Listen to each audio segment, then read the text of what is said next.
하늘에 계신 우리 아버지, 아버지의 이름을 거룩하게 하시며 아버지의 나라가 오게 하시며 아버지의 뜻이 하늘에서와 같이 땅에서도 이루어지게 하소서.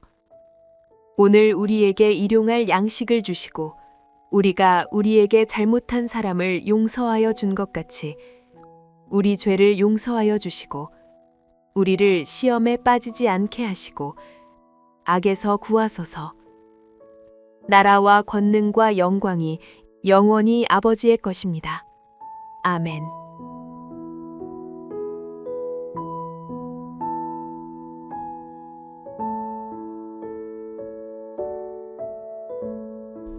여호와의 말씀이 또 내게 임하여 이르시되, 인자야, 이스라엘 족속이 그들의 고국 땅에 거주할 때에 그들의 행위로 그 땅을 더럽혔나니 나보기에 그 행위가 월경 중에 있는 여인의 부정함과 같았느니라. 그들이 땅 위에 피를 쏟았으며 그 우상들로 말미암아 자신들을 더럽혔으므로 내가 분노를 그들 위에 쏟아 그들을 그 행위대로 심판하여 각국에 흩으며 여러 나라에 해쳤더니 그들이 이른바 그 여러 나라에서 내 거룩한 이름이 그들로 말미암아 더러워졌나니 곧 사람들이 그들을 가리켜 이르기를 이들은 여호와의 백성이라도 여호와의 땅에서 떠난 자라 하였음이라. 그러나 이스라엘 족속이 들어간 그 여러 나라에서 더럽힌 내 거룩한 이름을 내가 아꼈노라. 그러므로 너는 이스라엘 족속에게 이르기를 주 여호와께서 이같이 말씀하시기를 이스라엘 족속아, 내가 이렇게 행함은 너희를 위함이 아니요 너희가 들어간 그 여러 나라에서 더럽힌 나의 거룩한 이름을 위함이라. 여러 나라 가운데에서 더럽혀진 이름 곧 너희가 그들 가운데에서 더럽힌 나의 큰 이름을 내가 거룩하게 할지라. 내가 그들의 눈앞에서 너희로 말미암아 나의 거룩함을 나타내리니 내가 여호와인 줄을 여러 나라 사람이 알리라. 주 여호와의 말씀이니라.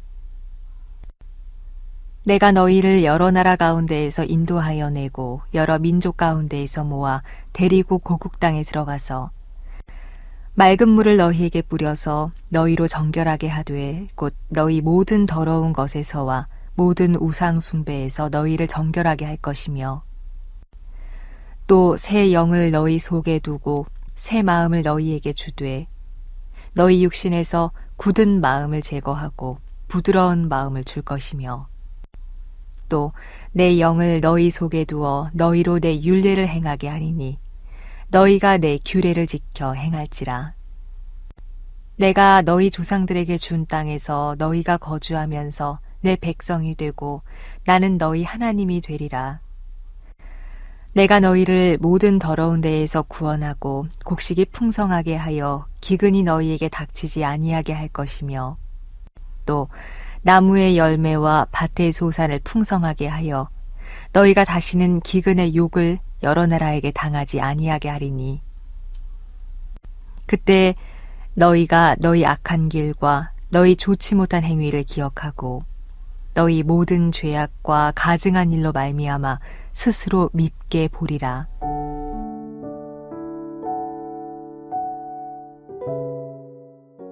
오늘 본문은 우리의 죄가 어디까지 영향을 미치는지에 대한 그 생각과 하나님은 우리를 왜 그 죄에서 건져주시고 회복하시는가 여기에 대해서 생각하게 만듭니다.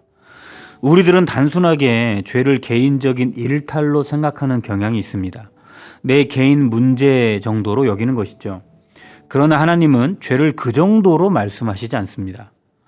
죄에 대한 용서를 받고 씻김을 받는 것도 내가 진정으로 회개했기 때문이라고 생각을 합니다. 그러나 씻김을 받는 개념도 하나님은 그게 아니라고 말씀하십니다. 오늘 본문을 살피면서 죄에 대해서 그리고 회복에 대해서 하나님은 어떻게 생각하시는지 살펴보겠습니다. 18절에 가서 보시면 이스라엘의 죄에 대해서 지적하시는 장면이 있습니다. 그들이 땅 위에 피를 쏟았으며 그 우상들로 말미암아 자신들을 더럽혔으므로 내가 분노를 그들 위에 쏟아. 땅 위에 피를 쏟는 것과 우상을 섬기는 것이 그들의 죄악이었다, 이렇게 말씀합니다.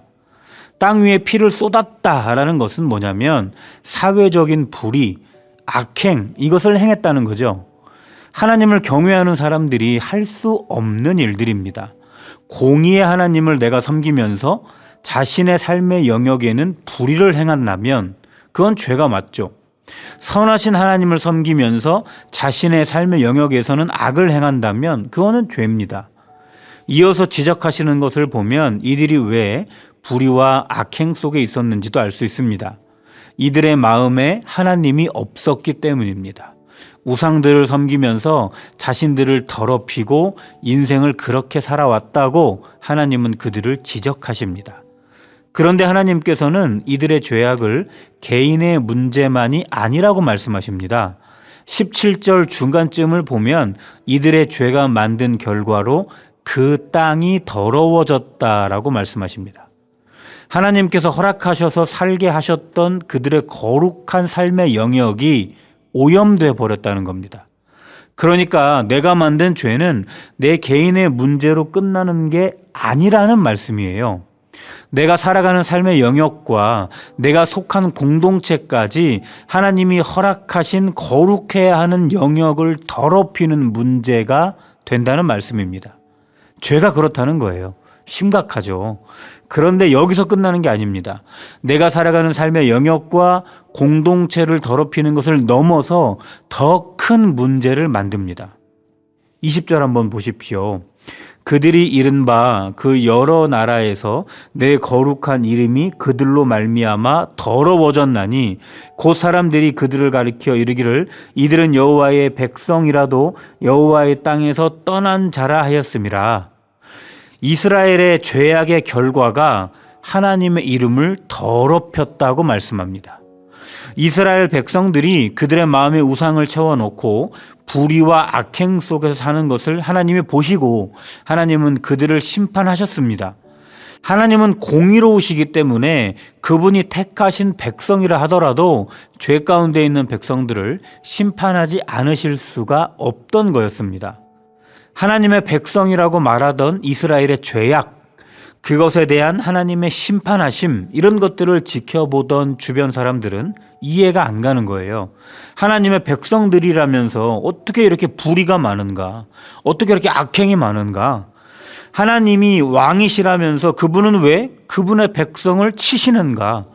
이 모순 같아 보이는 상황 속에서 주변 사람들은 하나님의 백성들을 우습게 보고 하나님을 우습게 보기 시작했던 겁니다. 죄가 이런 결과들을 만들어버린 거죠. 그래서 죄는 개인의 일탈 정도로 끝나는 게 아닙니다. 내가 살아가는 공동체를 더럽게 하고 거룩하신 하나님의 이름을 더럽게 하는 심각한 문제를 만드는 것이었습니다. 우리의 죄가 이렇게 심각한 것인데도 하나님은 우리의 죄를 씻겨 주십니다. 죄의 용서함을 주시는 것이죠. 그러면 죄의 용서에 대해서 우리가 한번 생각을 해볼까요? 우리는 죄 용서를 받는 그 근거를 내가 회개했기 때문이라고 생각합니다. 내 뉘우침과 하나님께 용서를 구했던 그 행위가 내 죄를 용서받는 근거라고 생각하는 것이죠. 죄를 만든 것도 나고 그 죄를 없애는 것도 나라는 생각입니다. 그러나 죄를 지은 사람이 그 죄를 없애기도 할 수 있습니까? 그럴 수가 없죠. 죄 용서에 대한 주도권은 나에게는 전혀 없습니다. 오직 하나님께만 있습니다. 그러면 하나님께서는 왜 우리의 이 죄를 씻겨 주실까요? 22절 말씀은 이렇게 우리에게 설명합니다. 그러므로 너는 이스라엘 족속에게 이르기를 주 여호와께서 이같이 말씀하시기를 이스라엘 족속아 내가 이렇게 행함은 너희를 위함이 아니요 너희가 들어간 그 여러 나라에서 더럽힌 나의 거룩한 이름을 위함이라.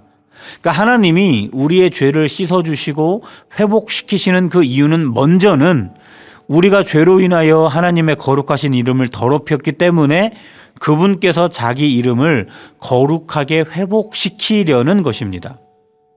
21절 끝부분에 보시면 하나님의 백성인 우리들은 그분의 이름을 귀하게 여기지 않지만은 하나님께서는 그 이름의 거룩함을 귀하게 생각하신다고 말합니다. 내 거룩한 이름을 내가 아꼈노라. 그 이름의 거룩하심을 회복하셔서 모든 사람들이 하나님은 거룩하신 분이라는 것을 알게 하시고자 하나님은 우리의 죄를 씻어주시고 회복시켜 주십니다. 그러나 하나님께서는 자신의 거룩한 이름을 위해서만 우리의 죄를 씻어주시는 것은 아닙니다. 결국은 죄 씻음의 은혜는 우리를 향한 것입니다. 우리를 하나님의 백성다운 모습으로 회복시키시고자 하시는 것이죠. 25절부터는 하나님이 우리를 어떻게 회복시켜 나가시는지를 설명합니다. 먼저는 맑은 물을 우리에게 뿌리셔서 죄로 더러워진 우리를 깨끗하게 하십니다. 그런 다음에 우리에게 새 마음을 부으셔서 그동안 죄로 인해 굳어져 있던 마음이 부드러워지게 하십니다. 그 부드러워진 마음에 하나님의 영을 부으셔서 우리가 이제는 하나님이 아닌 다른 것으로 우리의 마음을 채워가지 않게 하십니다. 그래서 하나님의 율례를 지켜 불의가 아닌 공의 가운데, 악행이 아닌 선함 가운데 살아가게 하십니다. 28절에 보시면 이렇게 우리의 죄를 씻어주시고 우리를 회복시키시는 목적이 있다고 말씀하십니다. 내가 너희 조상들에게 준 땅에서 너희가 거주하면서 내 백성이 되고 나는 너희 하나님이 되리라. 그러니까 하나님은 그 속성이 거룩하신 분이기 때문에 거룩하지 못한 것과 같이 계실 수가 없습니다. 그래서 우리를 죄인의 상태로 그냥 내버려 두시면 하나님께서 우리와 동행하실 길이 없는 거예요. 우리는 하나님의 백성이고 하나님은 우리의 하나님이 되어 주시고자 우리를 깨끗게 하셔서 다시 하나님의 거룩한 백성답게 만드시고 깨끗해진 우리에게 하나님이 동행하시고자 하시는 것입니다. 이게 우리의 죄를 씻어주시는 그 목적입니다. 우리가 회개를 하고 죄 용서를 받고 다시금 회복의 은혜를 누리게 될 때 내 공로는 전혀 없음을 꼭 기억하시기 바랍니다. 죄 용서와 회복에 있어서 우리의 역할이 있다면 그것은 용서받을 만한 죄를 지었다는 것과 회복되어야 할 만큼 하나님을 내 마음에서 밀어냈다는 것, 이게 우리의 공로입니다. 오직 하나님의 은혜로 우리는 죄 씻음과 회복을 누릴 수가 있습니다. 오직 우리의 하나님이 되어 주시고자 하나님은 우리의 죄를 씻겨 주셨다는 것을 꼭 기억하시기 바랍니다. 우리의 죄는 개인의 문제가 아니라고 말씀을 드렸습니다. 내 삶의 영역을 더럽히고 내가 속한 공동체를 더럽히고 하나님의 거룩하신 이름을 더럽혀서 하나님과 동행하지 못하게 만드는 무서운 결과를 만듭니다. 하나님께서는 우리 하나님이 되어 주시고자 우리들의 죄를 씻어주시고 부드러운 마음을 주시면서 새 영을 부으셔서 다시 하나님을 마음에 채우고 살아가도록 회복의 길을 열어주셨습니다. 그러면 이제 우리는 어떻게 살아가야 할까요? 하나님이 나의 하나님이 되어주신 것에 감사하면서 나도 하나님의 백성으로 살아가고자 애를 써야 하는 것이죠. 하나님의 백성답지 못하게 만들었던 모든 것들을 제거해 나가는 삶을 살아가야 하는 것입니다. 거룩하지 못하여서 내 삶의 영역에 피를 쏟고 내가 속한 공동체에 피를 쏟으며 하나님의 백성 되지 못하게 했던 내 모습들을 돌이키면서 죄 씻음의 은혜를 구해야 하는 것이죠. 31절은 이것을 한마디로 이렇게 정리합니다. 그때에 너희가 너희 악한 길과 너희 좋지 못한 행위를 기억하고 너희 모든 죄악과 가증한 일로 말미암아 스스로 밉게 보리라. 지나온 우리의 죄악된 모습을 하나하나 기억하면서 그것을 미워해야 한다는 겁니다. 더 하지 못하는 것에 대해서 아쉬워하거나 남은 미련으로 돌아가려고 하면 안 된다는 것이죠. 철저하게 미워해야 합니다. 우리의 죄악들이 내 삶의 터전과 공동체는 물론이고 하나님의 거룩하신 이름도 더럽혔다는 것을 꼭 기억하시고 그 더러워진 상태에서는 하나님과 동행할 수 없다는 것도 꼭 기억하셔서 죄악을 가증한 것으로 또 미워해야 하는 것으로 여기면서 하나님이 부어주신 새 영으로 그분의 뜻 안에서 살아가시는 저와 우리가 되기를 간절히 바랍니다. 기도하겠습니다. 거룩하신 하나님, 하나님을 우리 마음에 채우지 못하고 살 때 우리는 늘 죄의 넘어짐을 고백합니다. 그 죄가 얼마나 무서운 결과를 만들어내는지도 생각해 보았습니다. 우리를 씻어주신 하나님의 은혜 안에서 우리에게 새 영을 부어주셨으니 이제는 하나님을 우리의 마음에 가득 채우고 아버지의 뜻 안에서 살아감으로 하나님의 거룩하신 이름을 영광되게 하는 자들이 되게 인도하여 주옵소서. 예수님의 이름으로 기도합니다. 아멘. 말씀을 기억하면서 더 깊은 기도로 나아가시기 바랍니다.